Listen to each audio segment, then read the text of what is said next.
My left arm went numb, and soon after that, my right arm went numb. And that's when, we really thought something was wrong and that, I could be having a heart attack.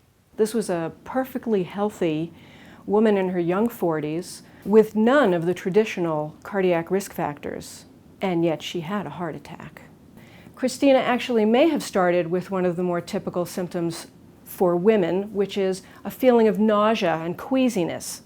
Some women have right-sided and right arm discomfort, and they may simply feel lightheaded, dizzy, sweaty. I was telling my husband every symptom as it was happening, and he started looking it up and said, "Chris, these are all symptoms of a heart attack."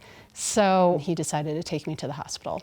When we got to the hospital and they started really trying to assess what was going on, they really knew something was wrong, but not quite sure what.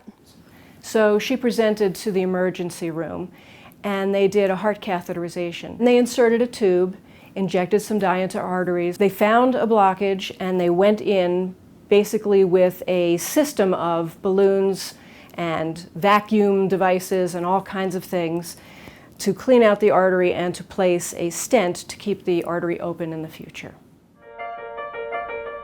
I feel really lucky that the doctors really believed what I was saying about what I was feeling, because I know with my age and without having risk factors, it's hard to believe.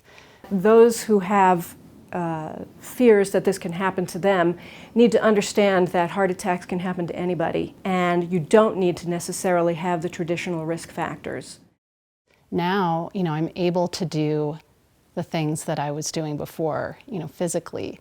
It's always been important to me to be able to go out on the trails and go running and play with my kids, and that may not have been the case if I had waited. I'm just happy that I'm here, and I'm happy that I can go back to, the level of activity that I had before and have, a lot of time with my family.